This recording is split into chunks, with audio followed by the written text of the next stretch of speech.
Hey guys, this is Nico from ETB Oakville. We're bringing you some footage from our most recent Legacy 1K, much of it featuring myself playing Mono White Initiative. There's some great games. I hope you enjoy them. Yeah, and you can find all the cards at enterthebattlefield.ca, and you can find us on our socials in the description below. I hope you guys enjoy the video. For right now, and then go from there, right? So I don't know where your destination is. The card for this? Oh yeah, because the card piece is broken here. There we go. That's better. Oh, because it's linked to the web. Murktide. Let's see.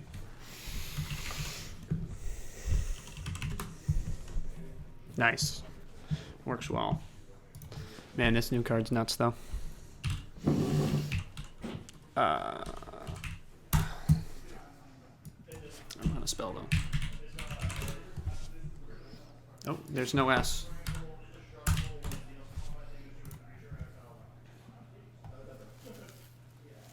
do you process cards this quickly? Me? Yeah. You just know the images and... Yeah. It's a good amount of time. Death Shadow versus Mono White Initiative, which is an amazing deck right now. And I don't think Death Shadow should win. Yeah. And hence this piece right here. Actually, you know what? I think this might be better because I have no idea what their life totals are going to be.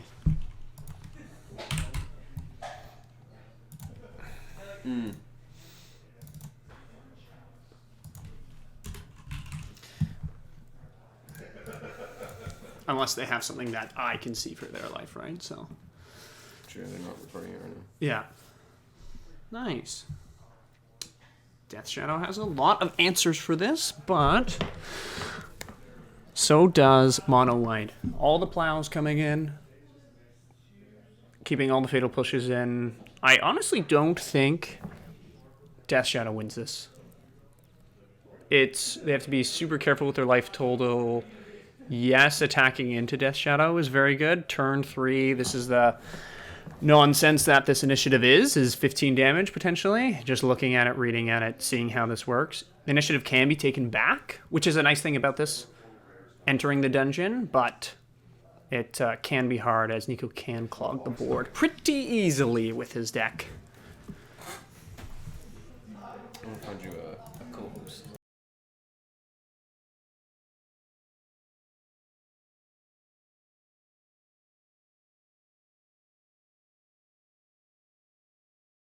Thanks. There you go. Okay. For game 2, Richard will have to play pretty tight, trying to remove Nico's key creatures. I know that Nico is playing some spicy cards in his list as well today, on top of his main 60-card list. There aren't too many things I think he might change for it. Definitely all the plows are coming in. He has 4 plows in his sideboard. Dahlia is pretty good too, as it's harder to remove some of his creatures within it. Chalice of the Void is really good versus Death Shadow.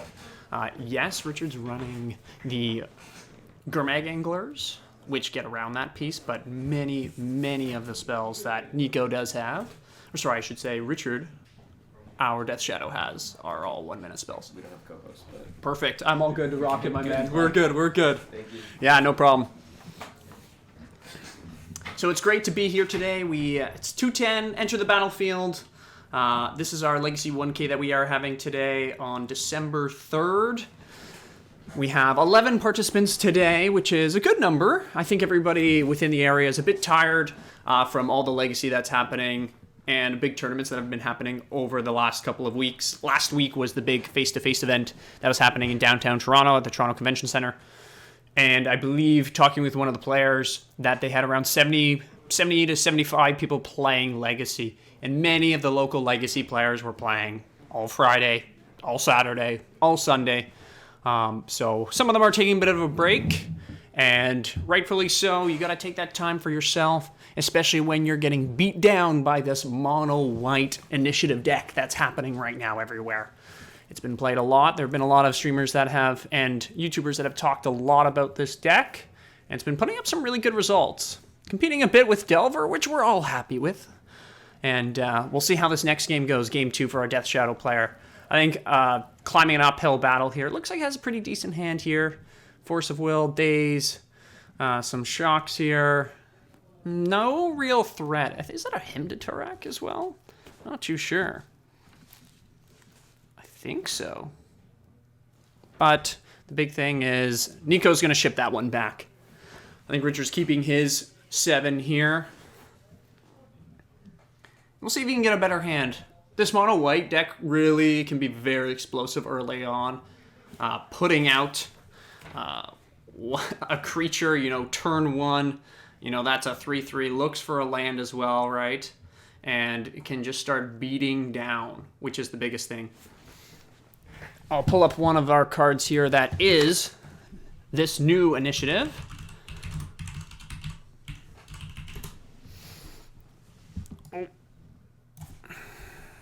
Looking at it has a cavern, City of Traders. Looks like might be keeping this one here,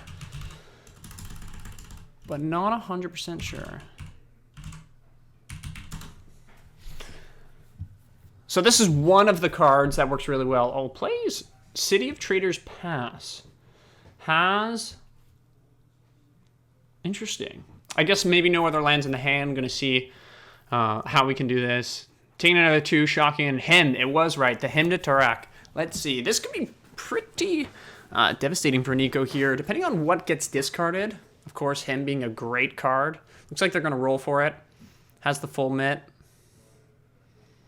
What does he get? Rerolls 2. Oh. Getting Lotus Petal has got to be pretty tough here. Can make 2. Yeah, this might be a bit tricky for our player here. Names Humans for sure. Puts out this new card here, and I'm gonna make sure I try to get this one out for us here.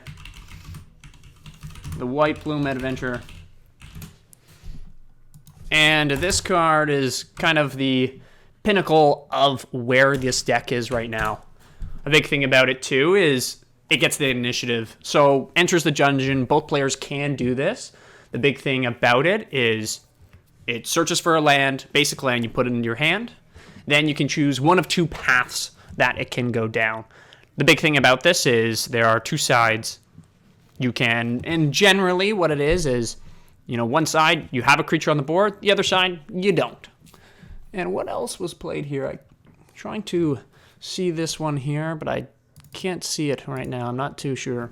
Looks like he's choosing down the left side, our kind of trap area. Hits in for 5. Next turn, if he keeps the initiative, which he probably will, it will actually trap and deal 5 damage as well. There is a bit of a cause for concern. You are playing Death Shadow, so you have to make sure that you don't, put them down too low. And then their Death Shadows are online fully, and it's going to be a bit trickier for you. Cast Thalia here. Looks like with an Ancient Tomb as well. So Daze isn't the greatest here in this part. Does Force of Will it in response. Yeah, Thalia is a bit of an issue if it gets on the board, especially with all the 1 mana spells, only having 2 mana. Untaps itself. This is another thing that this card is pretty crazy. It untaps itself, or I should say a creature, on the opponent's upkeep, on each opponent's upkeep. And if you've completed a dungeon, which he has not yet, you would untap all of your creatures. This is technically a commander card, but it's played within our legacy, and black border cards can be played, hence why it's here. And it's putting up really good results. It's 2-0 right now as well for today, and Nico's been playing it really well throughout the day too. Richard's just deciding with his Ponder. Looks like he's going to, or his Brainstorm, top. Has looks like a shock in hand as well here, another Watery Grave. Thoughtseize. Gonna take 2 more here. Has the Plains, which he saw about, probably just reducing his life to a little more. He's gonna take 10 here if he doesn't put any blocker on the battlefield. So this could be devastating. Yeah, looks like it takes the 10 here. Yeah, and he's dead. Yeah, that's a quick little 3-0 that we have there. Or 2-0, I should say, for that piece. And tough matchup for our Death Shadow deck. There's a lot of removal that Nico can bring in, right? Within it, the four Swords to Plowshares, right? There isn't too much else in his list that he's going to probably bring in versus it. He's going to definitely take out some of the solar cards in his deck.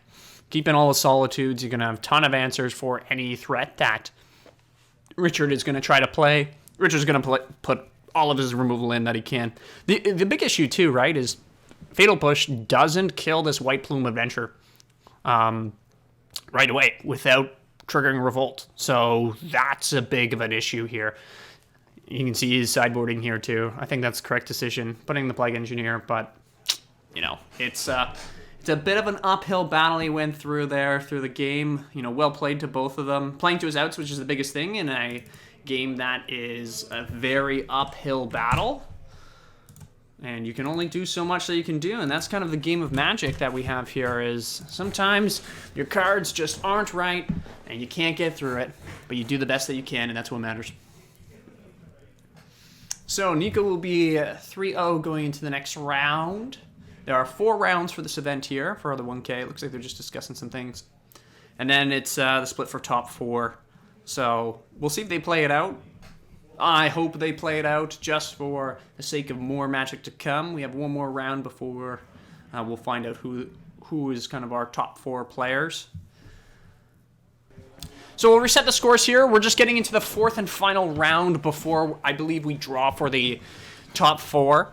So I hope that we have the kind of top players here right now. Someone will have a bye, unfortunately, for the last round, which is always sad. Oh, it looks like we have... So I believe it's blue-white control? No, it's not blue-white control. A control deck we have, and I'm not too sure who's on the right here. I think it's our mono-white deck we just saw earlier, too. I'm about to get you difference. Perfect. Thank you. Awesome. Okay, so we have Nico. We had Nico up last time. We didn't have it on the stream live, but we did have it recorded, and hopefully that will be on our YouTube. It will be. Ruben will put it up there. What a great guy he is. And for everybody to watch for that. Versus Richard. And Richard, I was watching a bit of his game earlier. He's playing a pretty fun list here today. But honestly, I don't know how it will do versus this mono-white deck that we have today. So we have Richard on our left, and we have Nico on our right. I'll put up our players' scores here as well. Richard is 2-1. He really needs to win this game to make sure that it solidifies him into our next round. I'm pretty sure Nico, with how he's doing right now, will guarantee himself in the top 4. But it's still imperative that he tries his best here, right? And, tries to win this round as best he can. Richard's gonna, for this game, want to try to just take over the game, try to play a slower one. Nico's gonna want to come out explosive. Oh, has the Chalice, City of Traders. Chalice on 1 versus Richard's deck here. Our control deck won't do too much. It'll be good against some of the cantrips that he has. Narset. Looks like a basic here. Teferi. I don't know if this is quick enough versus Nico's deck. Some type of removal is something you always want. You want to be ready for this turn 1, turn 2 creature that's coming down onto the battlefield. I can only get you Nico's. That's okay. Honestly, I probably know all of Richard's cards. Nico's ones, these new ones, I don't know the full names of. So, thanks for that.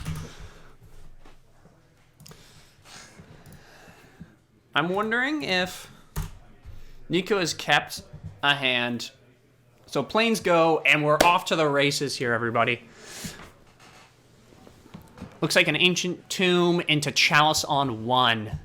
18 for Nico here versus the 20 from Richard. Chalice on 1, Nico, I don't even think has a single card. that is. Draws the Force of Will. That actually could be really relevant in what is coming up next here. Has another Chalice, though, in hand, too. Still can't cast on 2 here. But could be looking towards some other pieces here. It's going to be interesting to see how Nico really tries to push the issue here, get an attacker on the battlefield. Oh, okay. Taking a bit of damage here. Taps Tomb again. Ooh, and plays. Oh, gotta readjust here. I don't believe...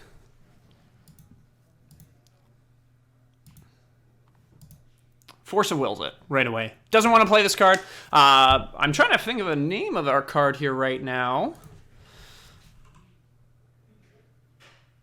I was playing the Emery's Call in this list too. I'm just looking at each of the players' lists right now. Dungeons and Taxes is what Nico has called his deck for today. A pretty fun name for his list, I must say. Of it. I like it.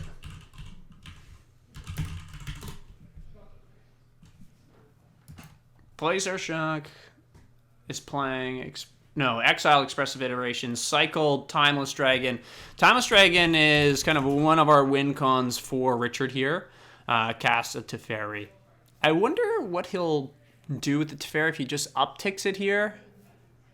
I presume, yeah, just upticks. Pass the turn. I think that's the best thing. Keep it alive. If he plays a creature on one of the turns, then he can just kind of get rid of it afterwards. Okay, he plays our Seasoned Dungeoneer. So he's going to take the initiative here. It's going to be a bit harder for Richard to get back this initiative.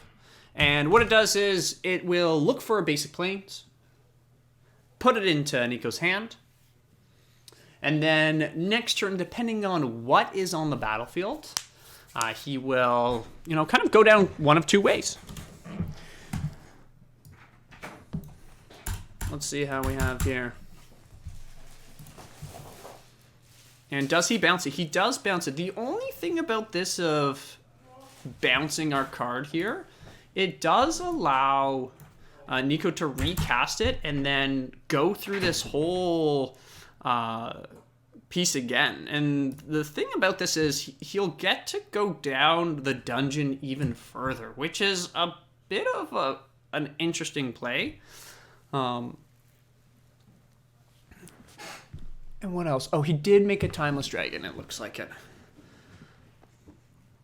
So, I wonder how he's gonna kind of go around this. He has a 4/4 token dragon on the top. Scries one on the bottom, so it looks like he's gone down the right side of our dungeon here. Scries one on the bottom, one on the top. Oh, has the Jailer 2 in hand. It looks like it. Casts on 1. Reiterating this piece here. I guess worried about it being bounced. And he does have the Solitude, so my guess is that he's going to try to Solitude, keep the initiative here, keep it going. And just try to push through, kind of win over time here. It's a bit harder against what's happening here, but it looks like he's just flooding out. 2 mana. Oh, what is this card? I've seen it once before, but I have not played against it before.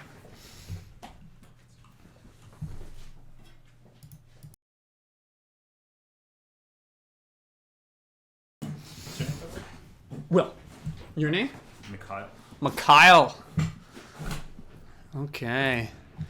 What is this one that we have here? Not our Emery's Call.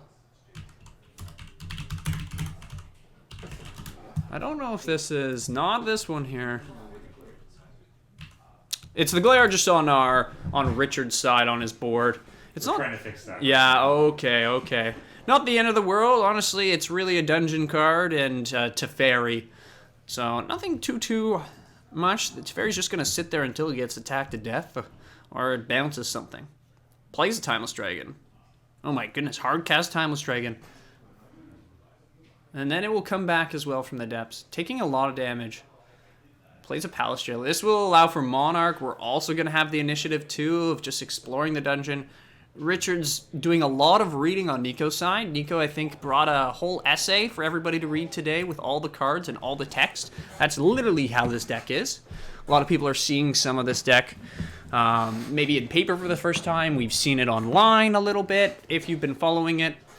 The thing about this is it's going to do its thing. It's going to take the initiative, explore that dungeon, and then you're just hoping that when it hits the last stage, that whatever creature comes in isn't going to make you lose right away. And it won't, but it will be a slow, painful death, that's for sure. Draws a counterspell. I feel like we're a bit late for this counterspell, as we're already in the third part of our dungeon here. Nico's just on a mitt as well of cards, both of them. Not 100% sure what Richard's thinking here. I don't know what he has in hand. Otawara, Counterspell, and something else. One other card, too.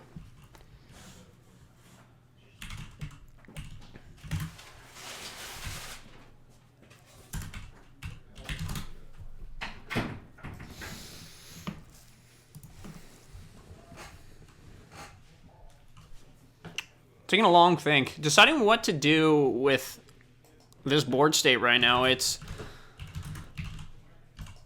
a bit tricky right now of what is to be played. Nico's drawing a card at each end step. He's, I think, explaining to Richard kind of what will happen at the end of this dungeon. Richard doesn't really have, he's Snapcaster Mage, much to do, honestly, within this. And, he's making a skeleton. A 3/1 skeleton. Another body on the battlefield. The issue with this is next time he's going to look 10 cards deep in his library and put a creature on the battlefield. That's going to be, in my eyes, just going to be sealing the deal in this game. Richard needs some type of board wipe if he's running it in his main 60-card list. And he's attacking Teferi right now. I think that's okay. Put it in check. Don't let it be able to bounce anything for the turn. Draw a card that could potentially get Richard out of this bind here. Richard is really contemplating what he needs to do here. He has the Otawara. He has a Snapcaster Mage, but it ain't going to do much. Nico's just going to pass the turn, looking for the Monarch trigger here as well. Maybe he could Otawara, bounce the Skeleton token, and then play Snapcaster Mage, steal the initiative, but then he'll lose it back. Ooh, this is a weird game right now. It could be pretty good here. Looking at his graveyard too. Trying to read this card with a mitt of text on it. I'm trying to find the exact name of that card too. It's really... The card that's on top of the graveyard there is really just an Oblivion Ring. Just to kind of get rid of whatever is on the battlefield. It's a good card. I've seen it been played here. I'm just trying to figure out which one it is for us here.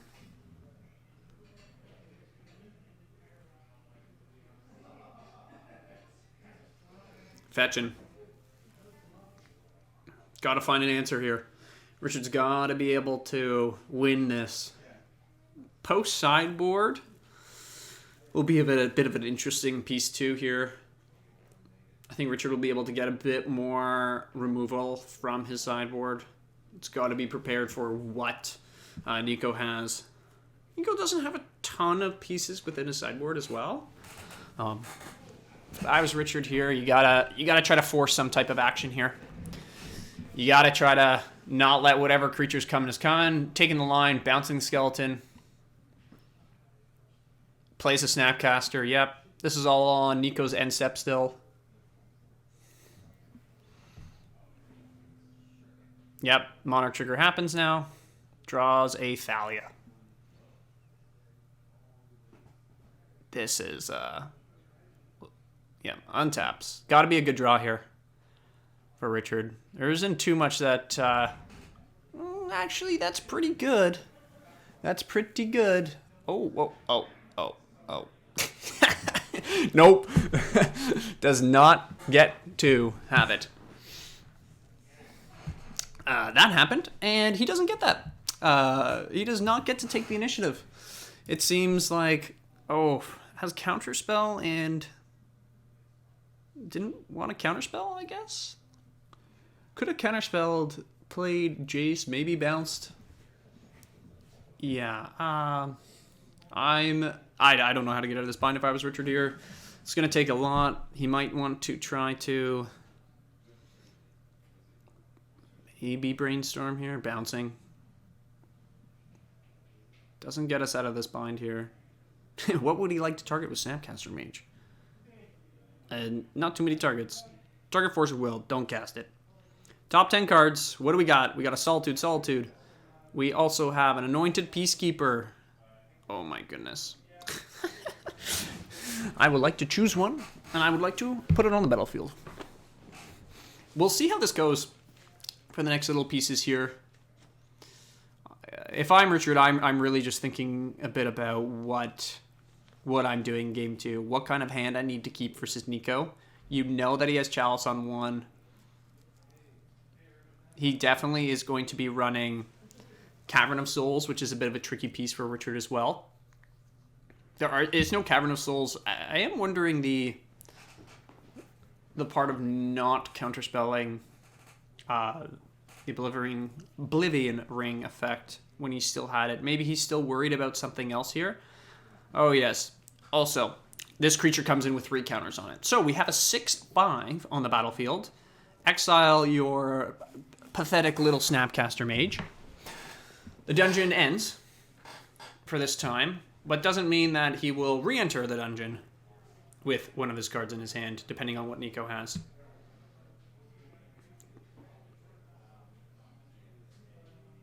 Nico, yeah, this game is all but wrapped up, it looks like it here. Plays another Lotus Petal. 1, 2, 3. Probably going to be casting a White Plume Adventurer here, is it? No? Yes. Gets counterspelled. It does stop, going and taking that initiative and entering that dungeon again, which is good. The only thing is, this game is very tough for Richard to come back here. He has to have some really good top decks. Still looking at what he has here. He could bounce. It looks like, bounce it. No. Looks like they're discussing some of the pieces here. Brainstorms. Go brainstorm with the Jace. Try to find a better answer here. Spell Pierce. Can't tell what the other cards are here. It has another Teferi in hand as well. But not sure what he is planning to do. Teferi, Spell Pierce, Swords, and something. Keeps the Swords. And Mystery Card. I think that's a good choice. Yeah, you're going to bounce. You know the Solitude can't come back. Oh, okay. Bounce is one of those. Oh, I see this line here. Playing the other baby Teferi. Gonna bounce the other part. Have Swords available for the Solitude. Gets to draw again. Yep. Unlocks his Swords. This could be coming back now. Has the Spell Pierce as well.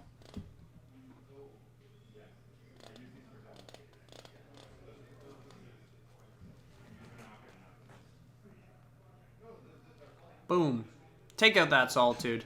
You can gain your life. Not too worried. Richard's looking for the long game here anyways. It's not something that he's, too worried about in this game. But it's something that, he needs to... He's got 2 Planeswalkers, 2 really good ones. He's going to be able to hopefully stabilize here. There's no creature on the battlefield right now. It seems like there's just a lot of almost dead draws from Nico here right now. He has another Lotus Petal. He does have a Cavern. He's been, I think, holding on to this for a little bit here. Has a Cavern, presumably going to name human with this. Start getting his creatures onto the battlefield uncounterable. It's going to help out with that piece. 1, 2, 3, 4. Takes the 2. Casts another Seasoned Dungeoneer. Takes the initiative. All good. I'm good, bro. Thanks, though. And guess what? It pushes our dungeon a bit forward. We get 2 counters on this little creature here. Now it's a 5/5. Next turn, he's going to Lava Axe Richard for 5 as well. And cast a Thalia as well. So values the Dungeoneer more, and I would agree with this, Blake, too, right? Than the Thalia. It's going to be hard for Richard to get out of this piece. Just threat after threat after threat here. If he bounces the Dungeoneer, the 5/5, well, he's still going to take 5 damage no matter what here. Draws a Mystical Sanctuary here. Mystical Sanctuary. I wonder what the next kind of pieces are here for everybody. So I see that we got a little bit of people in the chat here. You know, tell us where you're from. Do you like Legacy? Are you playing these decks? Are you playing this mono white fun nonsense? It's not just nonsense, it's the initiative. We're here at Enter the Battlefield. Right now, Richard is, in my eyes, in a bit of a tight bind versus Nico. Richard's playing a bit of a control deck. Nico's playing our mono-white initiative, as he calls it, Dungeon and Taxes. And he's got a lot of taxes, and he's definitely entering those dungeons. Swords are Seasoned Dungeoneer. Still has our Thalia. Still pretty good here. Is it a Brainstorm Richard's got here? Not quite sure. I think so. Going for a Brainstorm here. Trying to look for some answers. What will he put into his hand? We cannot see. Presumably, hopefully something that will help him. And Prismatic Ending for 2. Pays 2. Pays technically the 1 extra. Does the little Thalia fun stuff. Enters. Richard takes another 5 here. He's not too low. He did get he has been solituded. He has gained 2 life here. And Chalice on 1. Chalice on 1 could have been... He's had 2 out before. Oh, Chalice on 0? 0. Okay. I was about to say, I don't think there's a Chalice on 1 here. Double Chalice on 1. Untap. Draws for the Monarch trigger. This Monarch has been just keeping Nico alive here. Just been able to keep up. Richard is just struggling to keep cards in his hand. He does have 2 really good Planeswalkers on the battlefield. Goes for the Brainstorm. But it's going to take a lot for him to get out of it. He has one of his Timeless Dragons under and exiled, and another one that is Oblivion Ring too. So 2 of his kind of win-con pieces are gone from this. And Nico's just drawing gas, it seems like it. At least just from creature threat-wise. He does have the 5 mana to hard cast Solitude and maybe start crunching in next turn. I think we're going to be flying through some of these turns here eventually. And Nico's just going to be trying to apply the damage. The Teferi is really annoying, though. Solitude can't flash in. I just forget about that part. Is this another Chalice for 1? I think Nico's drawn almost every single Chalice. Chalice on 2 now. Okay, this could be better for Nico here. It does turn off... Well, he does have the Cavern. It does not turn off Thalia. She is uncounterable. If he's named Humans, which I presume that little white box has been. There's not too much more you're going to do. 1, 2, 3, 4 has EI, but doesn't do anything because of the Chalice on 2. A lot of Richard's deck is starting to be shut down by the fortitude of... Oh my goodness. And we're exploring the end of the dungeon. Top 10 cards. Which one's coming on the battlefield with 3 1/1 counters on it? Has turned over a really good amount of cards. We have Anointed Peacekeeper. And it looks like we're just taking our little friend, White Plume Adventurer. We'll pull our friend up here. He'll explore the dungeon again here for us. Honestly, the art on these cards are pretty cool. They are very good. He has a 6/6 now. Pretty strong. 1, 2, 3, 4. Plays. Yeah, another adventurer. Now I'm hoping Nico's doing the fun tech as well of making red human for his Cavern. whenever I'm playing Cavern of Souls, I always make sure to name some obscure human uncounterable spell when I'm only usually playing the one color. He has all the white mana he needs, but he's got to have that, red human that he has in it. Oh, something just went off here. Oh, it looks like we're slowing down. It looks like our camera is a bit off right now. I'm not too sure if it's dying or has died. Okay, everybody, we're back. We're back in business. Camera has been fixed. Looks like we're in game 2. Nico did win the first game there. It looks like it, which is a tight game played, but as mentioned, I didn't think that there was much, I'll be honest with you, Richard could do to get out of that bind. It was just too tough in that situation for that game there. Looks like brainstorming in response to the Chalice on 1. Maybe going to Force of Will it, potentially. Nope. Still has a brainstorm in hand as well. Unfortunate about that. Was maybe looking for that there. But we'll see kind of how Richard maneuvers around this Chalice on 1.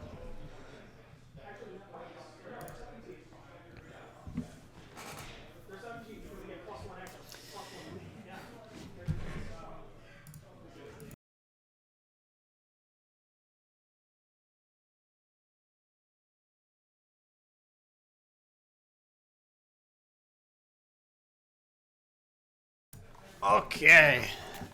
Oh, the standstill. I didn't know this was a standstill deck, Richard. This is good. Okay, it looks like Nico's just popping it right away. This is the two things that you can kind of do with standstill.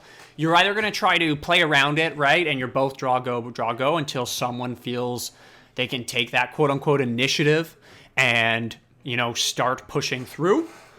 Nico decides to do probably the thing he's supposed to do, especially with the deck that he's playing, which is pop the standstill right away and take the initiative, start exploring that dungeon, get that extra land, and see if Richard can respond to this. Chalice on 1, harder to kill our White Plume Adventurer, and, start pushing for that damage as well. It is going to be hard for Richard within this piece, but we'll see kind of how he gets through this item. I see. The master himself. Fixing our stream, as always. I honestly am... Richard is going to take 5 next turn. Yeah. He's going to cycle Timeless Dragon, get a Plains here, and potentially on turn 3, Richard is going to be down.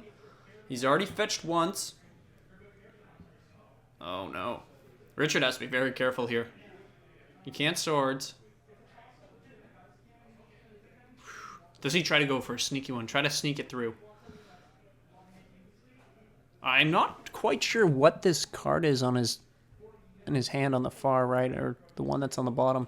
Yeah, that card's a dead card. Brainstorm. That does nothing for you. I'm sorry, Richard. Looks like he has another standstill. Discarding to hand size.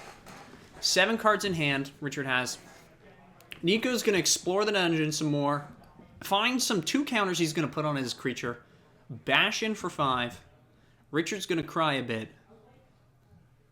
But he's a tough guy. He's gonna survive this piece here and keep trucking through. It's not going to be easy. Take another 2 here, Nico. You're not really worried. Play another Chalice on 1. Oh. This is very similar to game 1 here, what Nico did. Just kind of load up the Chalices on 1, untaps his creature as well. It's a trigger that you don't want to forget, especially because you can block the piece, right? You have a 5, a 5/5. It's going to be hard for Richard to get through to begin with. Oof. Yes, if you take the initiative back, you just do the first one. Looks like they're discussing of kind of where it is, how things work as well with this dungeon card. A lot of people, seeing it kind of the first time pieces. Is this a Meek Stone? I'm not 100% sure. I don't think this is. I don't have Richard's deck list here right now, so I'm not 100% sure. Oh, no. It's just to blow up all the artifacts. I was about to say, no way he plays a Meek Stone in this. because that would be insane. That's terrible. Unlocks himself from these 2 chalices on 1. Nico did play into it a bit, but I don't think you can do much about that. You just play into you're out there. You're still hitting for 10 next turn. You've done 15 damage. 16, 17. You know, Richard's down to maybe 3 life here. I know it's a bit hard for us to see. If I could have some extra zoom life, I will be taking track of it next time. He might be able to find out. Presenting the deck. Has EI, still has the plow up. I'd be wary just to plow right now. Just get it out of the way. Yeah. Get it out of the way. Oh, flickers it. Oh, oh my goodness. Does it. Comes back. So, does he miss it? So he did on tap, so he technically, yeah. So it enters, it triggers, and then triggers.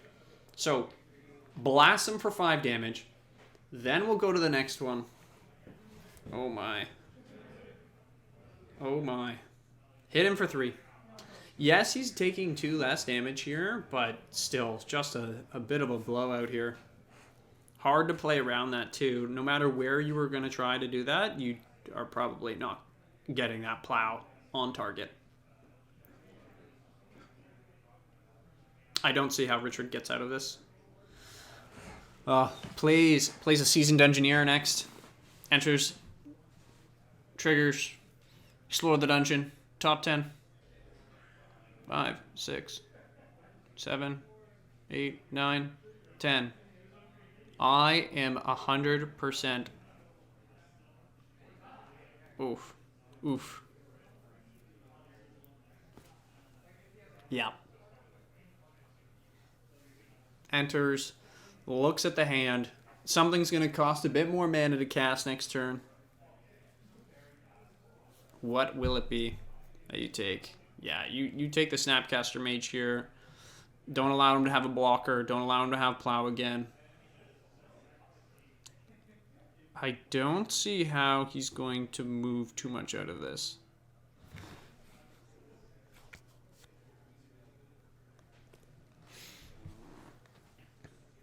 Untaps. Has to have a pretty spicy draw here. Draws a land. The thing is, too, is Prismatic Ending isn't the greatest here for this piece as well.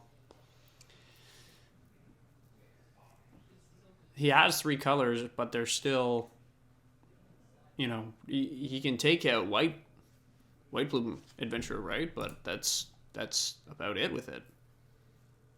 Take out the flyer too? Yeah. EI. Looking for something better. Yeah. No, knows his fate is sealed.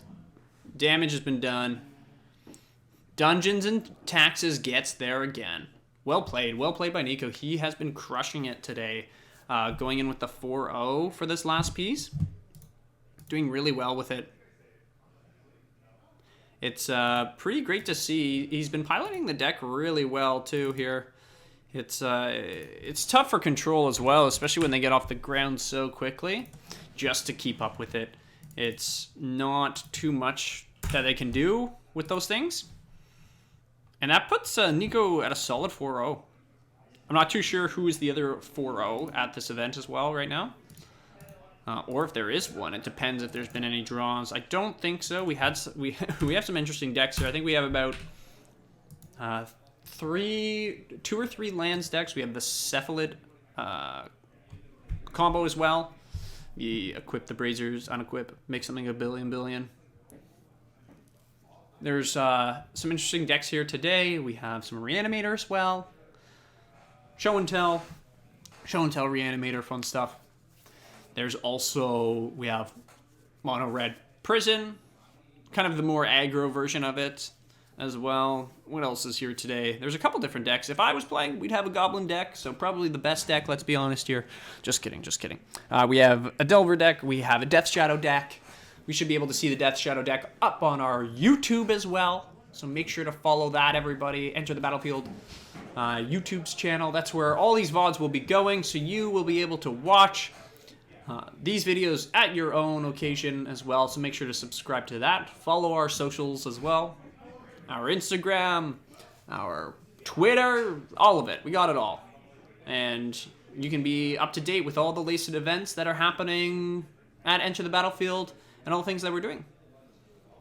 We do weekly streams for formats that we are enjoying. Earlier this week, I believe we did some Canadian Highlander. Is a great format. That's something that I play a lot too. I play mainly out of the Newmarket Enter the Battlefield location for myself.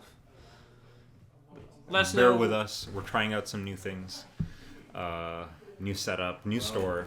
I think this is one of the first streams from the new store. This is the second stream. From the Second show. stream. Oh, there we go. okay. Where was your guys' previous location? Because you guys were still in Oakville, Oh wait, right? this is the first stream in the new store. This is the first stream at the new store, actually. Yeah. So yeah, previous. Oh, it is quiet now. So we can turn up. It shouldn't be the volume. Just turn it up here. No, you guys are good. I turned it up a little bit more here for us, so Yeah, it might be. Oh, there we go. Might be We don't peaking. want to make it too loud. Check the gain at the back of the mic. should be okay, I think. The gain is pretty low. That's good then. Yeah. We don't want that to. Yeah, we don't want that too high. So, I mean, yeah, new store, new stream, new camera setup. We're figuring out kind of everything right now. At some point, we'll have this green screen properly set up, and this will look a lot different. You're gonna be seeing a bunch of changes in the overlays and everything. Yeah, like upcoming weeks. Yeah, we're gonna be streamlining this a lot more and updating it over. We're gonna be doing Monday Night Legacy, and that's where we're gonna start like figuring everything out. Monday night. Monday Night Legacy, yeah. Next round starting up soon. All right, next round is starting up soon. Perfect. Now, if I'm understanding this correctly, Nico is currently undefeated. Yes, 4-0, and I don't foresee that changing potentially not. depending on his matchup. Yeah. I think one of the tougher matchups he may have is lands, depending on what they're doing. If they're able to maze a bit, yes, he's still taking this initiative, exploring the dungeon, and lava axing them. Yeah. But it's going to be a bit harder, I think, too. Yeah, the the lands deck is that was what I played against in the first round, and it was a fun time because the second game was extremely close. It went a while. Like I had a Kataki in play since turn 2, and it was just like putting a damper on everything really and slowing everything down a lot because my opponent just had to pay for his Torpor Orb, for his Sphere of Resistance, all this other stuff. Eventually stuff started like going away, but the Torpor Orb remained in play, which kind of shut down my entire hand. Yeah. And then eventually he grinded me out. And then third game, I had the perfect hand. The perfect. But the perfect hand, I mean, I had turn 2 Serenity, turn 1 Mother Runes, all this saw other that. stuff. And he just had the second Sphere of Resistance, and he started tapping down, or he wastelanded my Caracas, he started tapping down my other lands, and it was not to be. Yeah, that was So- pretty tough. Like seeing that as well. I was watching the game. You had it, and then it was turn 1's Sphere of Resistance against. Yeah, you. it's the Ancient Tomb, right? Yeah. It's the Ancient Tomb is just insane, which I've considered running in my list now. It's an expensive card now, but I think it's genuinely worth it. Actually, maybe not, because I'm not really running any 2-drop artifacts. I have Ether Vial. It does help me hit my 2 and 3 drops better. I can turn 2 White Plume now, since that's going to be a mainstay in the deck now. Yeah. Is this your own list, or are you kind of basing it off of? Because I know you're running the Yorion version as well, right? So the I'm AD card. I'm not a brewer by any means. Okay. Outside of Commander. Okay. So this is a pretty stock list actually. Up until like last Legacy event, I was still on the Timeless Dragon plans. I had Timeless Dragon. So running Extraction Specialist, which was something that I guess not a lot of people were doing. No, it's kind of not as favored as well, right? Like it's coming up a little bit here and there, but it's not something that's it was like as much we see right now, right? So yeah, I'm fairly new to Legacy, but to me it was like I clutched out some wins with Extraction Specialist a couple times, and it just did not work. It didn't perform in the long run. that's fair. I was a little sad to cut Timeless Dragon. It's almost like become a pet card for me now. I just think it's sweet. It's got amazing art. It's got It's a very pretty card. It's a very nice Yes. card. But I think ultimately the White Plume Adventureland's just it's too good to beat. And I think the only room you just basically never use is the one that goads you, or the one that goads your opponent's creature.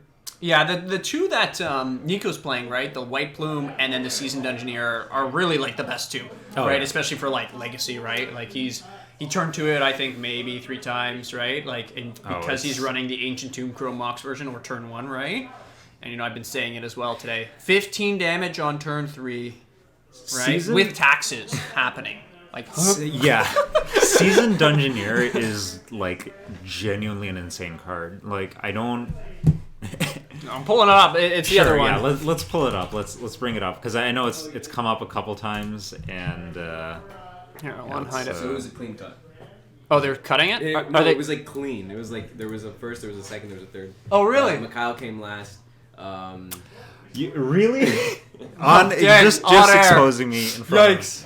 I It's did okay, draw. you had fun though, right? I had fun. That's what matters. You came first then. Except for round 2 where Oh. I was up against Graham playing his Cephalid Breakfast deck. Oh, I saw that. That's Sorry, you played great, man.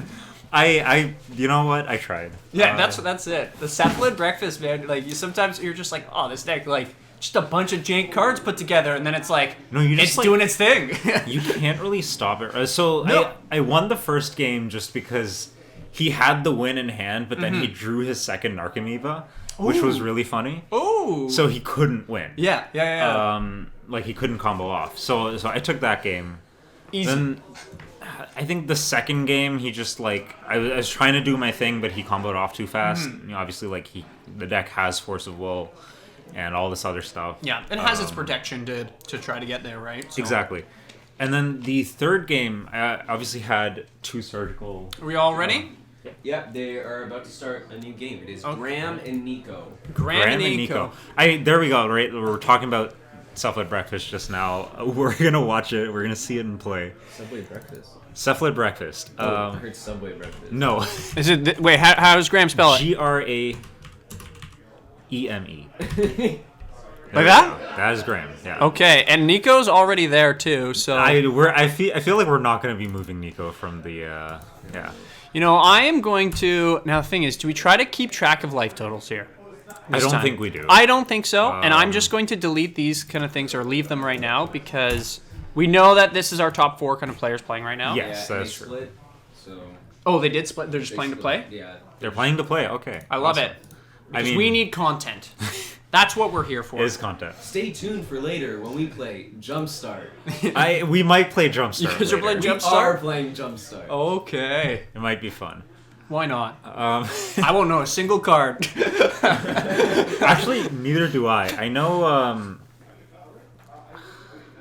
No, I forgot. I knew the one card that was in the set, but I've forgotten it already. So, Graham's deck. Cephalid, Breakfast. Yeah. So Cephalid Illusionist is probably the main, the one the deck is named after, right? CEP CEP. HALID. Honestly, it probably will come up. Nope. Nope, it did not. Cephalid. LID. LID? LID. Illusionist. Where are we here? Here we go. All right. So this is kind of the main state for the deck, right? Yeah, so this is the card the deck is named after. Cephalid Illusionist, whenever it becomes a target of a spell or ability, you mill yourself for 3. The deck revolves around Cephalid Illusionist and the card Shuko. Shuko. Yeah, SHUKO. 1 mana, creature gets +1/+0, equip 0. That's the important text there. So when you equip Shuko to Cephalid Illusionist, you're targeting it with a spell or ability, or with an ability rather. And That is brainstorm. Yep. No, I'm just getting back and forth so you can kind of see the interaction Yeah. piece. So, Cephalid Illusionist's second ability is basically irrelevant. That part doesn't matter. Yeah. Prevent all damage. The first ability is the important one. You're obviously... So, when you target Cephalid Illusionist, or when you equip it with Shuko, is counted as being a target of an ability. And you mill yourself for 3. And that's effectively the deck, is you continuously target your own Cephalid Illusionist with your Shuko and mill your entire deck. The other way to do it, because the deck has a lot of redundancy built in, you're getting Shuko, you have Stoneforge Mystic to get Shuko, you have Recruiter of the Guard to get Stoneforge Mystic, or Cephalid Illusionist, and also the other combo piece, which is Nomad's Encore. Nomad's Encore. You I'll got bring this one here? Up. Yeah. Nomad's... Now, it looks like we're already in it. He's already turn 1 Chalice on 1. I'm not too sure how much of an issue... Okay, it is an issue because Nomad's Encore does not get played unless Nomad's he's got Encore a cavern. cannot get played. So I'm not sure what the deck has built in to get rid of Chalice. Especially the front 60 of cards. So he is probably on the Urza Saga plan now. As you can see, he just played Urza Saga. Urza Saga is the other redundancy that is built in. Mm-hmm. It gets your Shuko and puts it directly into play, so it does get past Chalice of the Void. Yeah. But I guess to finish the Nomad's Encore thing, it has an activated ability for 0 mana. The next 1 damage that would be dealt to Nomad's Encore this turn is dealt to target creature you control instead. I believe this is something you can activate without any damage being threatened to Nomad's Encore. So what you do is you just keep targeting your own Cephalid Illusionist with Nomad's Encore. You mill your entire deck, and you're trying to use Cabal Therapy to sacrifice a creature and clear the way so your opponent cannot interact. And your deck is chock full of Narcomoebas. Narcomoebas will put themselves into play when they're milled. Mm-hmm. Once you have those in play, you have Dread Return in your graveyard as a result of milling your deck. And you're able to flash it back by sacrificing 3 Narcomoeba. Or your Cephalid Illusionist, because you don't need any more Nomad's Encore. Yep. Similar situation. Put a Cephalid in his hand as well here. He did. Oh, yeah. Wizard Cycling. Yes, Wizard Cycling. Yeah, that's the way to get Cephalid Illusionist that isn't Recruiter of the Guard. But yeah, you are trying to reanimate with Dread Return, Thassa's Oracle, and winning the game that We way. are playing some CDH if we're playing some Thassa's Oracle, it sounds like it, but... CDH, Doomsday... early Pioneer, back when Inverter of Truth, the Inverter of Truth deck what was a still terrible around. time. Yeah. That's the reason Pioneer didn't take off back then. Terrible. Yeah, good. Dark days. So yeah, it is trying to win with Thassa's Oracle, similar to Doomsday. I think Graham just enjoys playing with Thassa's Oracle. That's his commander deck as well. I know he owns Legacy Doomsday, which also wins with Thassa's Oracle. Yeah. I think Doomsday is a bit more resilient than the Cephalid piece, and it will win quicker as well. This is, I'm pretty sure, Yes. lethal as well. He's already dealt 5. He's attacking for another. He's already trapped him for another 5 and 3 in the air. He has to make a blocker and block. Or somehow win. So And he's his exploring. he has 2 mana, which means he is able to play Cephalid Illusionist, which he drew. Yeah, so he did Wizard Cycler the time before. Yeah, so he's going to 8 and fetching a land, which I assume is to play Cephalid Illusionist on his turn. Saga will also go up to 3, which would get his Shuko. I think make a Saga token chump block here. Okay. Take the 3. I see what's Try happening to win on now. your next turn. Yeah. So Oh, I guess just realize he's dead. there we go. 1-0. Initiative, insane. It's not much else to it. It's going to be interesting to see what else comes of it, because Nico is not. I don't believe he's playing standard deck. I mean, I can look at his deck. Yeah, we have Nico's list here, and Graham's list. Well, it is really just kind of focusing on his combo piece. I'm not too sure what he has for sideboard cards. I know he probably would bring in very similar ones versus you, so if you can recollect any of those, that's probably something. I'm guessing some type of removal, maybe some type of pieces that can help him What's that? get in. Being captured good? Yeah, Yep. yeah, we can see it pretty well. Yep. I don't remember what he brought in against me, but is presumably removal. I remember in Doomsday, I know he brings in Brazen Borrower. Mm-hmm. So I can't imagine it's stuff too different from that. Brazen Borrower obviously bounces Chalice and like lets him combo. Yep. I guess we'll see if he draws any of his sideboard cards. Nico's deck, I know Nico would probably want to bring in All ley lines. unlicensed hearse, all ley lines, yeah. Armageddon doesn't do much. March probably helps. He's able to exile the illusionist for free. Mm-hmm. You might be bringing a lot. It's just, what do you take out, though? That's the same time, right? So you Oh, don't want yeah. to be That's too a good much one. of the redundant pieces, right? Like, Yeah. within all of it. So it'll be interesting to see kind of... I think you cut Heretic Cathar because she's not doing a whole lot by making his stuff come in tapped. Yeah. Because he's obviously like he's Comboing does all not there. care about tapped versus untapped because he is just putting a Thassa's Oracle in play and winning. He keeps Solitude for sure, probably Peacekeeper as well. I mean, Peacekeeper's really good too, Likely- just because you can name a card, right? It's gonna, Yeah. you don't even have to see it, right? I It'll be a bit wonder. easier. I wonder if he boards out Archon of Emeria. Let's see if we can bring that one up. This card I actually love. I think it's a super sweet card. It's a solid flying body. Actually, yeah, he does not cut Myria at Because all of because the- it's a deafening silence. Yeah, I was about to say, the Deafening Silence piece just seems really strong versus this. Yeah. Oh, absolutely. He doesn't cut this. I wonder. Yeah, this is a rough one. Maybe he cuts Amiria's Call. But then again, it is a land as well. So I wonder if he cuts some number of those. But he's definitely bringing in her. Or I think Leyline is probably the card to bring in. Yeah. Leyline just shuts it all down, especially with the reanimation kind of piece, right? With the Anarchamoebas. Exactly. There's like, if he can't beat the Leyline, he just loses. Yeah. I feel like the hearse. I'm on the fence about the hearse because the hearse isn't really doing much unless he mills taps- his entire yes. deck and then he is going for it right then and there. Exactly, right? yeah. So Hearse is probably arguable, but Leyline definitely comes in, and he can probably just cut Heretic Cathar for those. It So- looks like Nico has double pedal, and I'm thinking Archon maybe in hand as well. That I hope he goes for turn one. Nope, just going he's for got Chalice on the one. Chalice on one. Has sure. the daze, though. Gets dazed, yeah. I think that's effectively what Cephalid Breakfast is just a lot of protection and then your redundancy for your combo pieces, and that's it. Oh, doesn't play the Underground Sea again. Just plays a fetch, giving it more information, but I mean, probably an argument to just start thinning out his deck so he can like draw into his combo pieces.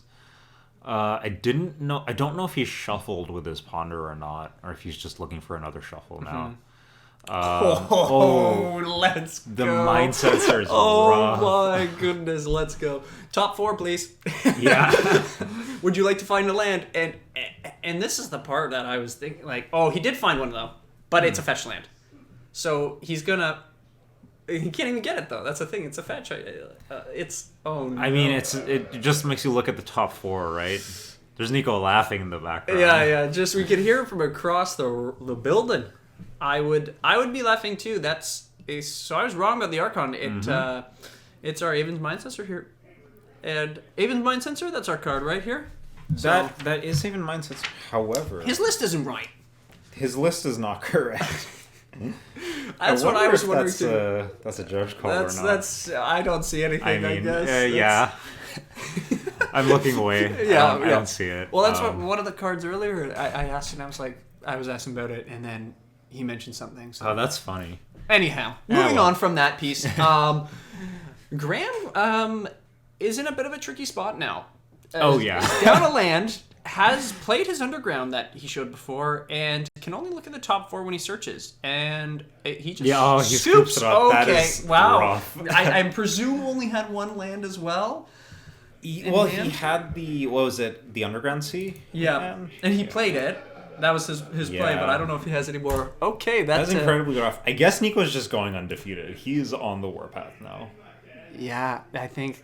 Yeah, Even's Mind Sensor was absolutely backbreaking. That was incredibly fast, and the Mind Sensor was just Put unnecessary. That right Oof. A little mean, but it is what it is. Wow. I think there's just fine.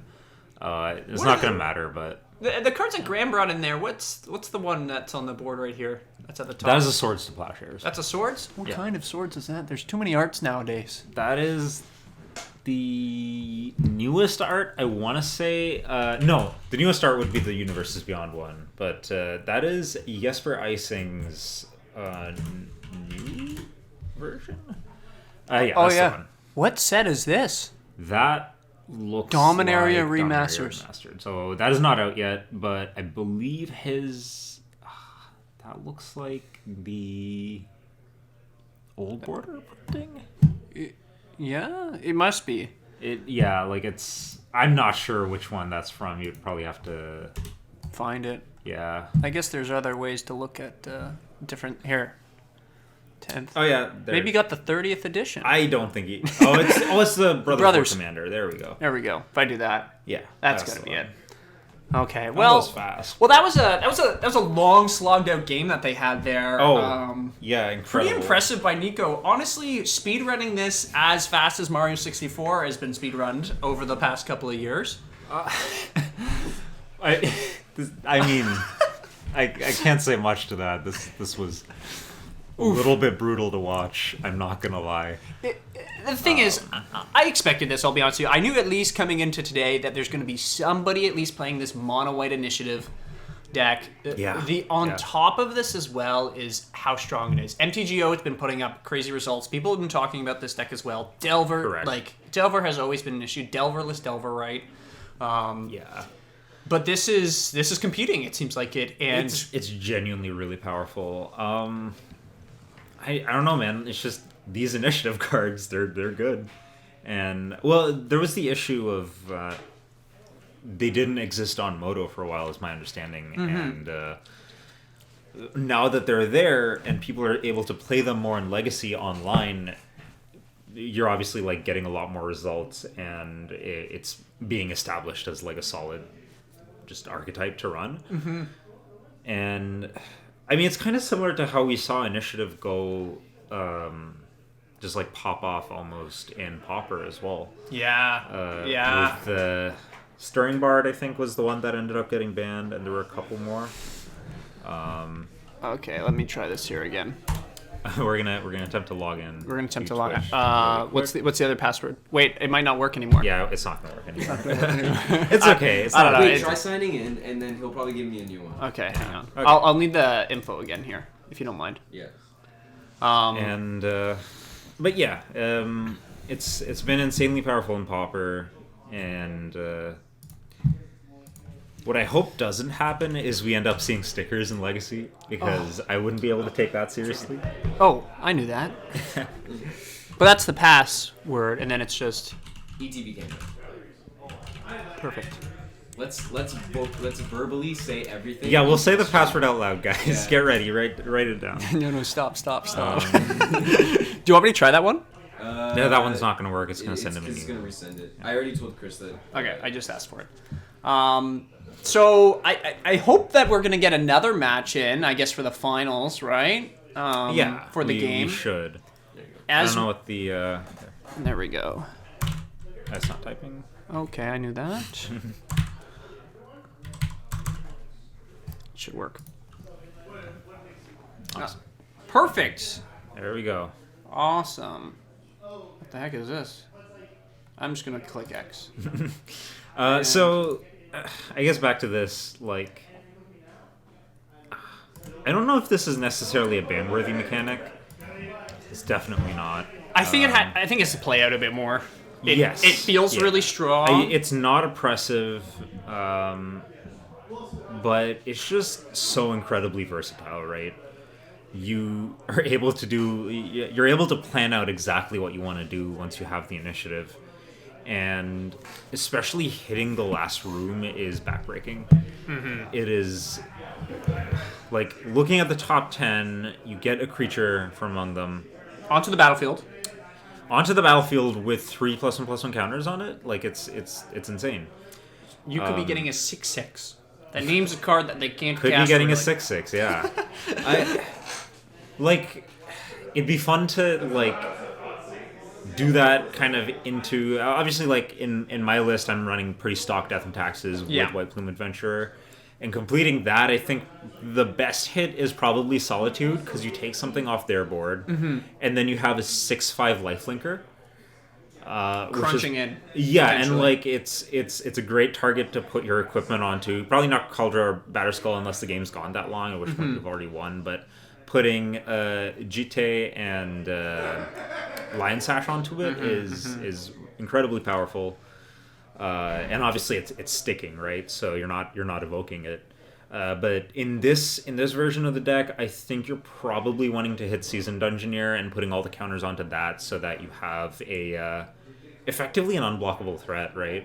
And that's the thing. It gives it for the pro creature Exactly. piece, right? Which is another huge It's just aspect to it. the protection Nico of did it too with the Solitude of putting the counters on it, and someone tried to remove it, and it was like, no, stop what you're doing, please. Like, this isn't happening. And then it's like, oh, okay, yeah, I lose. It's unnecessary, frankly. That line of text on Seasoned Adventure is just both of them. That's the thing, right? They both have that piece, right? Of each of them do something and they do something else, right? And the first something is exploring down that dungeon, which we've talked about before, of course, but and that just consistently is value, right? 100%, or just like huge damage too, right? So I guess let's take a look at Seasoned Dungeoneer, right? Here we go. If I can push enter on the keyboard here appropriately. So Seasoned Dungeoneer in and of itself is a warrior, so it's giving itself protection from creatures, but it's kind of strange, actually. It is the only Seasoned Dungeoneer and White Plume Adventurer are the only targets for the protection, because everything else, actually Anointed Peacekeeper might be the other one, because I believe that card is a cleric, but Archon obviously is an Archon. All your copies of Thalia are soldiers, and your Solitudes are elementals, so you can't give them the protection, which does suck a little bit with Thalia, having a big first striker that is I guess the first strike is it's pretty decent. solid on her anyway, so I don't know if she necessarily needs protection. Having it on Solitude would be really cool. It's a good thing you can't. But obviously then you can explore too, and just... I mean, they kind of went well, what can we push this card with, right? Yeah. It's how can we push the this card envelope? selection offered by exploring is just it's I don't want to say it's unrivaled, obviously, but it's just... It's good. It's another piece to it, right? Yeah. That's where the card gets its strength from, right? 100%. So, and then obviously if you're looking into more of the Death and Taxes side of things with the initiative mechanic, you're able to Flicker Wisp and Yorion your own White Plume and get back the initiative that way, which is a lot of fun. Especially with Vile, taking the flickering the White Plume Adventure on your opponent's turn, and then coming back to your turn and venturing into the dungeon again on your upkeep is just it's insane. yeah. Now, for your list, you're not running any Seasoned Dungeoneer. You were just running I'm the not White running Plume, right? Because I feel like 4, especially within the Taxes list, is just a bit too much. Yeah. Right? Usually Taxes, especially when running Vile, you don't go to that high, right? Exactly, yeah. No, you're almost never going... Now there's more reason to put the Vile on 3, because you're running... Not only are you running Seasoned Dungeoneer, but you obviously have Recruiter of the Guards, Flicker Wisp. Yeah, you're running at least and 12 maybe now. yeah, I'm running Loran of the Third Path now as well. Okay. Which is another 3-drop with Ether Vial. Yep. And yeah, sometimes obviously like there's the argument if you have a Caracas in play to put the Vial on 5, and then you can Caracas and flashback in your Yorion over and over again. Yep. I've only gotten to do that once, but it's incredibly fun. And yeah, like it's just like, I don't know. White Plume's insane. It's Run White Plume in your mono white lists. We are currently waiting for the next round. There we go. Yeah. And I guess we'll see how the finals play out. Obviously, Nico, our undefeated champion. We're probably gonna have to put a bounty on him for next time. Honestly, did he win last time as well? No. No. Last time, I don't recall who won, but I believe it was a Jeskai tokens list, which is pretty sweet. It was with What kind of spice is this? Monastery Mentor, Yeah. and like that kind of stuff. I don't remember the entire list, obviously. Interesting. But, I like it. or who played it, but it was pretty crazy. I heard. Jeskai, eh? Yeah. Okay. That was I believe that was one of the. I want to say locals, as I believe he was from Toronto. Camera just shut off. Awesome. Oh, did that one run out of battery? That one can't run out of batteries. Wait, what? What's happening? There we go. I guess they've started without us. Perfect. We're in. We don't need to see us anymore. Let's get rid of this, or at least change this piece here. Okay, so Let's just They delete that hemmed? for now. and who's playing? We have Nico on the right side here. Nico on the right. Let's get Ruben in here. Run out and grab him. Find that out for us. Ruben's our main man here. Be Richard. Richard. Oh, we've watched. I think Richard earlier as well. So these guys actually played earlier. Richard, and I'll be honest with you, Richard got absolutely crushed earlier today, and yeah. he's playing Death Shadow. He is. That is what my understanding is. That's what Richard's known for. He's a big fan of like mono black, I guess. Nice. Maybe I'm misrepresenting, but that's my understanding. Oh, okay. So Richard's one of our modern regulars. He is delving into Legacy now. Obviously not playing Delver, but Yep. yeah, I guess we'll see how this one plays out. I'm not sure matchup wise how this is gonna be. And frankly, I don't even know what Death and Taxes is like in Legacy. I imagine not too different from the modern version. You're presumably still trying to do the same things, thought seizing, and getting your life total down so you can play a big... there's rest down. Yeah, stopping that initiative from being taken there, and starting that that whole escapade of dungeoneering. Yeah, that's...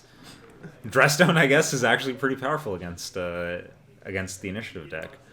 I definitely know from last time, right, when Richard played Nico earlier today, he got absolutely crushed by when Nico took the initiative. So I think, this dress down, the early him as well, he's off to a blistering start. And it seems way better than the previous two games because he got 2-0'd very quickly. Yeah.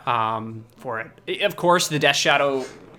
is somewhat similar to the modern version, right? You want to get your life total low, get your Death Shadow out there, dress down if you want to go crazy and hit with the 13-13 if they don't block. Exactly. Oh, and he pushes the White Plume. Perfect. And is playing the There's Murktide the as well. Murktide. Let's go. Now, how many... There's at least 2 Brainstorms in there.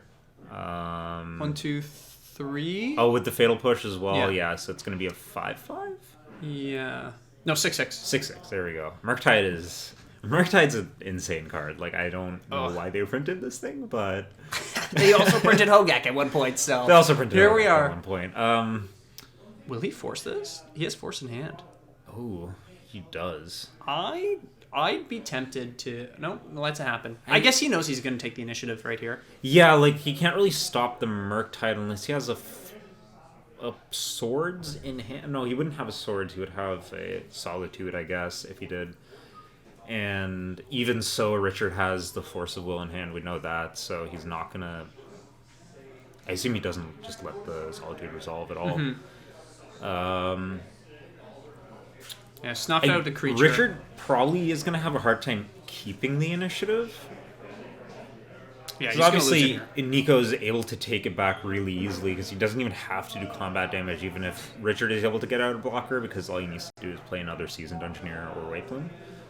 Now this is funny. Richard entered the dungeon but has no basics. Oh, no. So he just did a quick little shuffle there. I was wondering. I was like, why is he grabbing his deck? But yes, Death Shadow is sometimes they'll run one, I think, but especially in Legacy, they don't because they want to be shocking themselves, right? That's true. Actually, you're probably running shocks, which is really funny. Yeah, Because you never see shocks in Legacy. Yeah, and I think that's one of the big pieces of it too, of like making it more affordable, right? If you think about it, you're not having to run Underground Seas. Yes, they've dropped in price. Well, all reserve list cards have. Yeah, we'll see how real that price drop is. Yes, and for how long? Yeah, and for how long.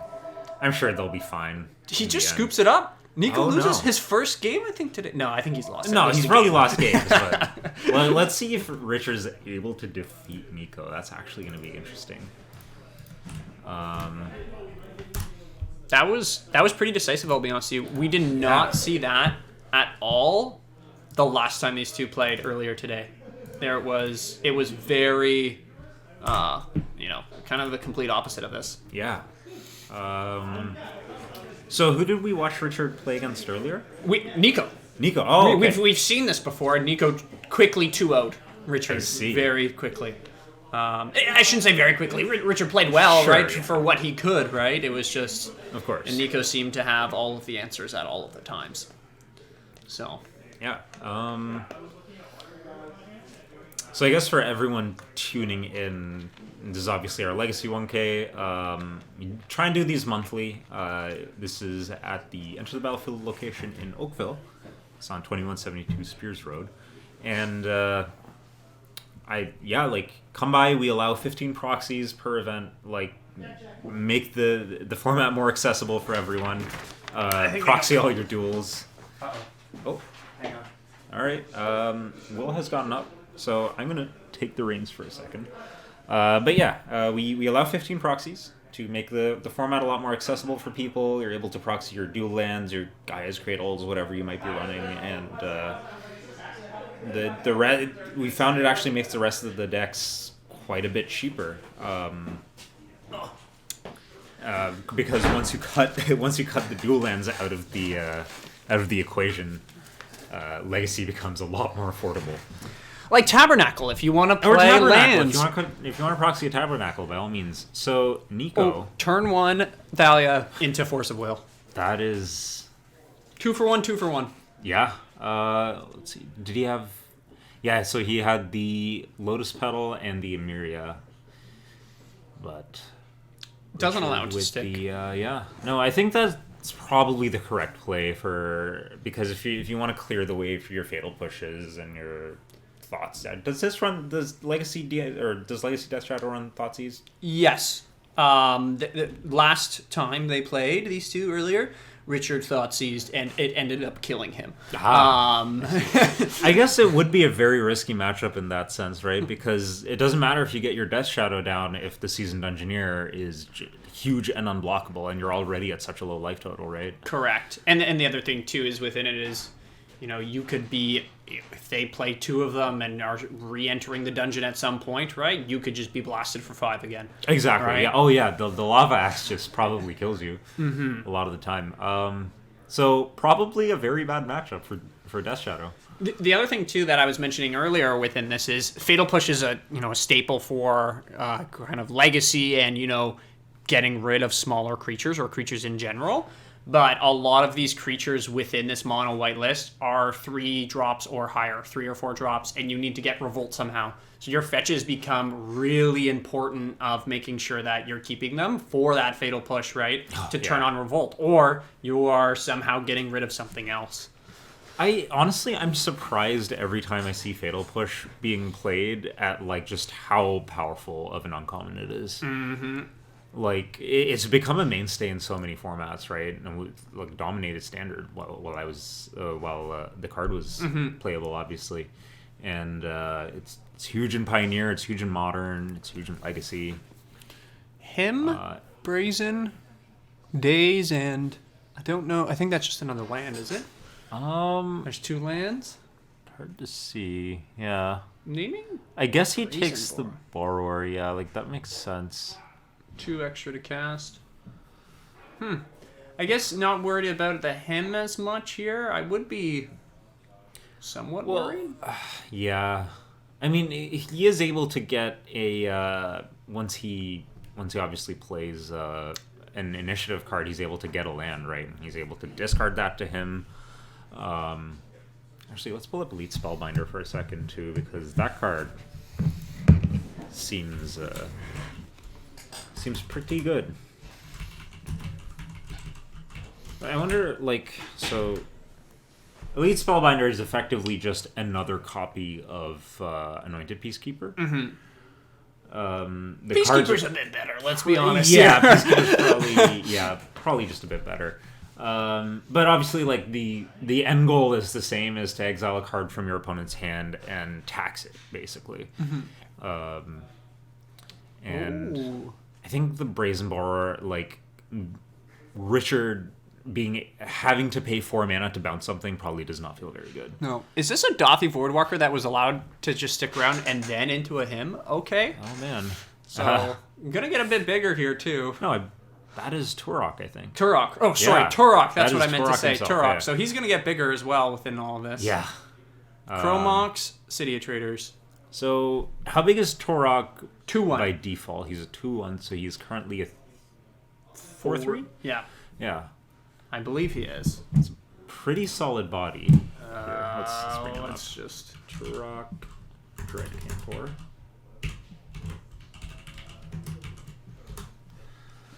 Yeah. A 4 mana 4/3. Pro white actually is huge. That's everything he has. Yeah. And he's crunching in for 4 each turn. Unless there's another discard. This is. Nico's at 7. Richard's at 11. I mean, at this point, he doesn't even need a Death Shadow.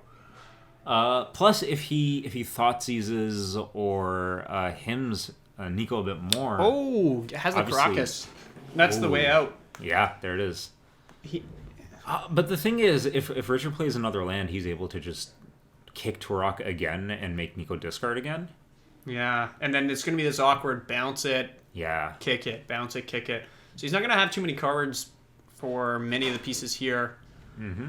And Nico really needs us to get to game 3 as well. He's just crunching in for 3 each time, right? Yep. So, currently, I'm not sure what's in everyone's hands.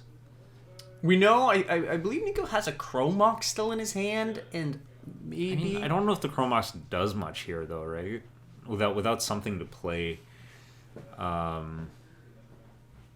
man. Yeah, like, I don't know how... I guess, like, bouncing the Turok is probably still, like, gonna buy Nico enough time. Mm-hmm. He's winning this race with nothing else happening. Yes. Yeah. So, I guess we're gonna see. I assume Richard probably has some form of land destruction in his deck, like a Wasteland or something. There's no reason not to run it, right? Yeah, it depends what kind of list he is for his I'm not... Wait, hang on, we might actually have it here. Yeah, actually. I think he had the one with the no name on it. We can find out who has the nice handwriting here. Where was his? His was the one where all the words were one thing. Is this it? Nope. Here it is. Oh, there it is. Okay. No. Whoa, 3 Wastelands he has. 3 in his Wasteland, desk. yeah. So, I guess Richard does have an out here. There's the Death Shadow, which is current... Oh, and a Grimangler. Oh, this is actually really good. So Death Shadow is currently, what, a 6/6? 13 minus 7. That gives him his... That's a 6/6. And Grimangler's what? A 5/5. Yeah, a 5/5. For presumably 1. It looks like he delved away most of it, if not all. And both of them can't be bounced. Pretty solid, like, bulwark. However, is Spellbinder a flyer? Yes, Spellbinder is a flyer. He's not winning this race right now, though, because on the crackback, he's dead. Yeah. He does have Palace Jailer in hand, though. Oh. Play Palace Jailer. Ooh. Does that work, though? Because, I mean, yeah, he has another blocker, at least temporarily, but... Wait, that's a tomb, though, as well. An ancient tomb. Yeah, so he's taking 2. He's putting himself down to 5. Wait, why did Richard tick down his life to 5? That's a good question. Did he fetch twice? What? Or No. He ticked down his life. Did Nico didn't swing with the Spellbinder? No, not yet. And it would be 3 anyways, too. Mm-hmm. So there goes the Death Shadow under Palace Jailer. I'm really confused as to what happened there. Now Nico has the Monarch. Now he doesn't need to kill Palace Jailer to get it back. That's actually so smart by Nico. Just play both Crow boxes, so when he kicks his Turok, it does nothing. He doesn't get any extra counters on it. Oh my god, yes, you're so right. Yes, he has the Caracas, but it doesn't matter. Goes to 4. I honestly think they So Torak's just a dead card at this. I mean, it's a 2/1 pro white, but with the Caracas in play, unless Richard is able to wasteland it, there's not much happening. This guy just picked up his phone call and is answering it while playing at the same time. Has gotten all his way to the finals, answering a phone call. He knows he's about to win. Like, what saying, can I say? Give me a second. I'm coming home with the money for dinner. I gotta win this game. It's almost in the bag. Wait, he does an attack with the flyer as well, Nico? Does he want to? I guess he wants to hold up as many blockers for the crackback. I mean, yeah. Like if Richard swings out here, he's dead. So I don't know. Honestly, maybe this might go to game 3. Honestly, I think we're looking at it right now because I think the grindier matchup is probably favored by the initiative deck. If I'm being honest, so I think like Nico's just gonna. Oh, yeah, there it is. There's the white plume. Whatever. Here it is. Let's bring up white plume. Light plum. That's what I was calling it. Plum. The white plum. Yeah. Gets a land here. He does have the chalice, and I am quite a little bit surprised of. Oh, so he does have the Force Will here. Force Will with Brazen Borer. So I guess he's maybe trying to think if he wants to. Yeah, letting this resolve... Or no, he wants to read the dungeon first. He wants to see basically if he's going to die. So, Nico has not gone into the dungeon yet, has he? No. He's been...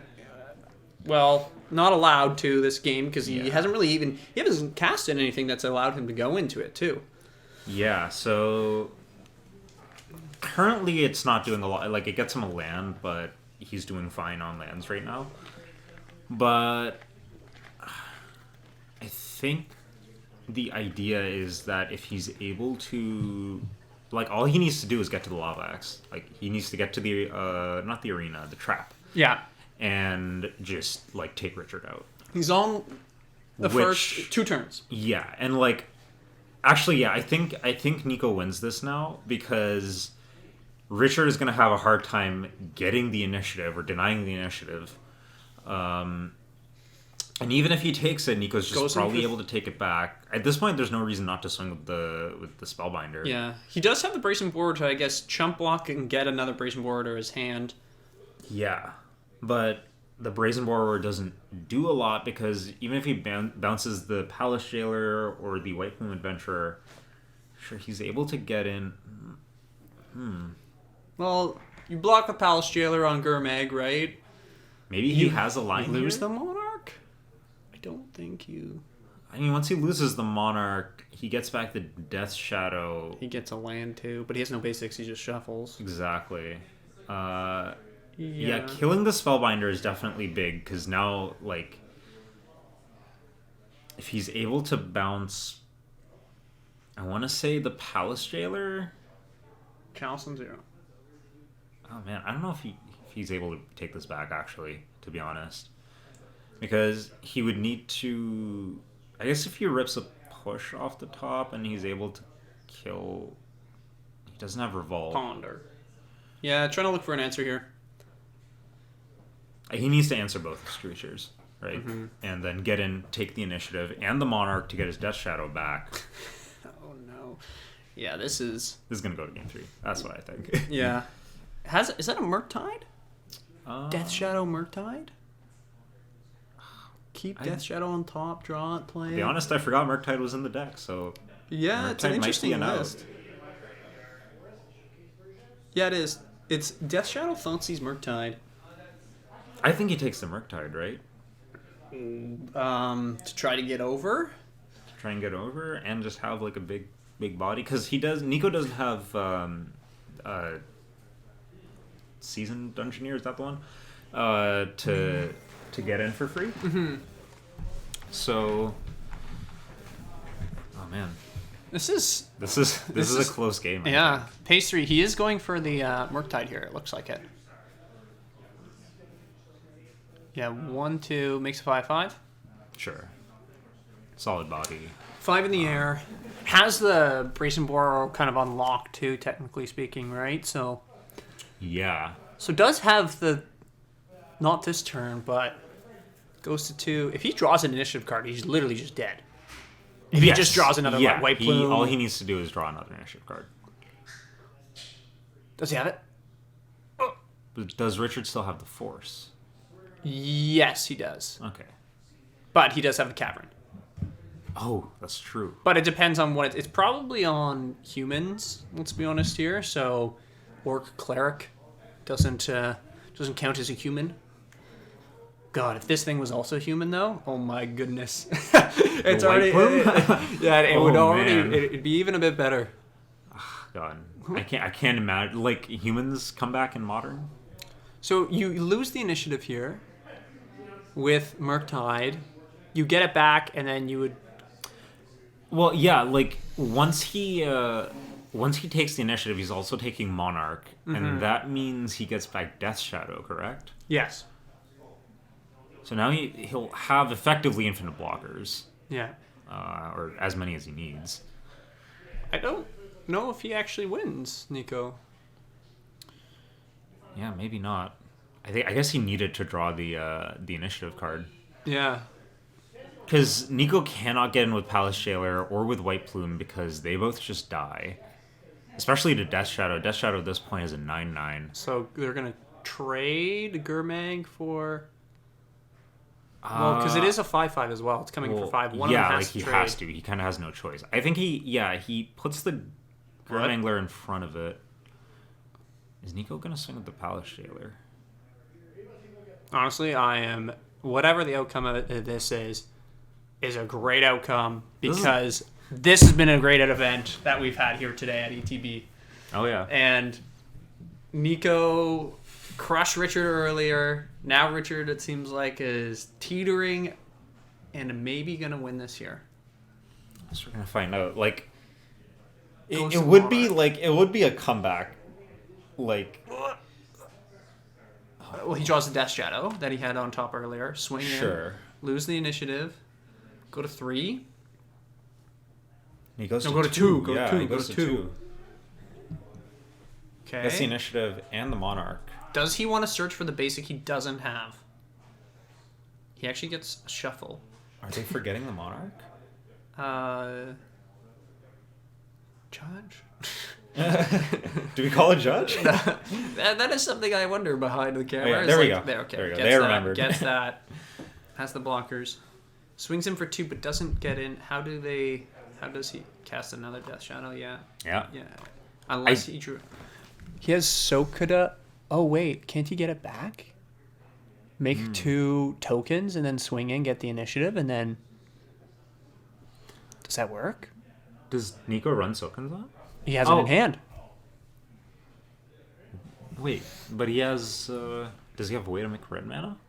I don't want to look at the list because The list is incorrect. yeah. There's another judge piece. Yeah. Are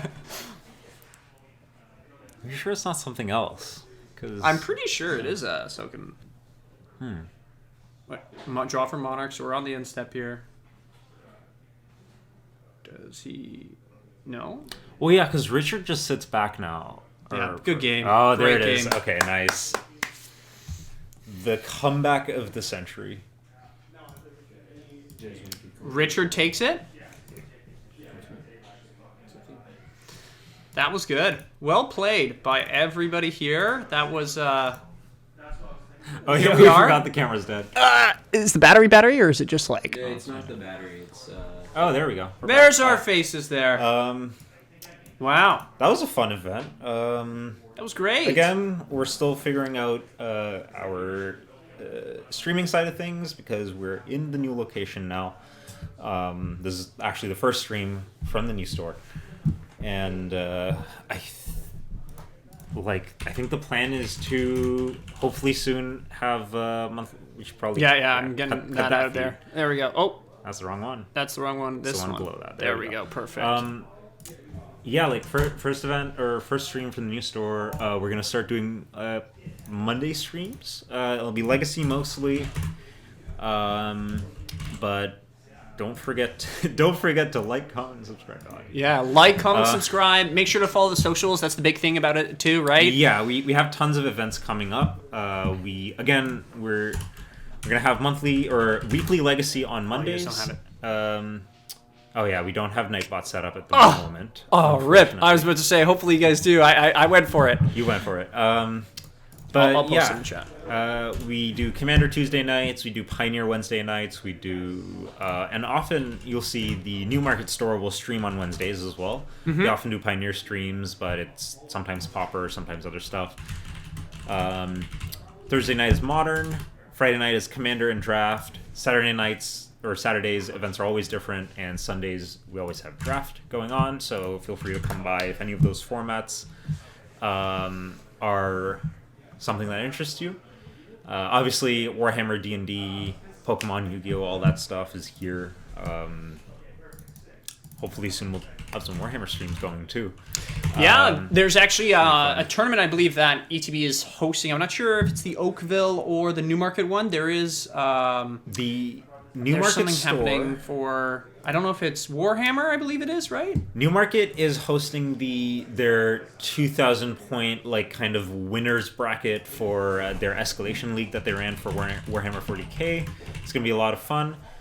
We are going to be doing an escalation league starting in January.